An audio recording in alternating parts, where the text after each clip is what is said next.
Hey guys, today we will explain how to deactivate Shopify Store. This process is simple and easy. The first thing is head over to your store and sign in your account which you want to deactivate. The next thing is, you will see the same interface like me. Now take a look on the left side. You will see multiple options.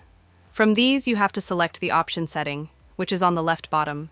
Once you will click on the option setting, this one is my profile. You will see the option App Store details, plan, billing, and much more. From here, you have to select option plan. Once you will select the option plan, here you can see I have a basic Shopify plan and it costs €1 per month. Now scroll down and here you can see the option of Deactivate Store. Simply click on it.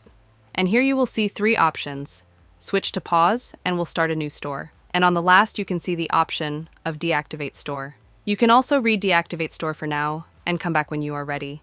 Your store information will be retained for 2 years. It means if I deactivate my store, then for next 2 years, Shopify will retain my store, and after that, my store will be gone. So if you want to deactivate, then click on option Deactivate and follow the next step.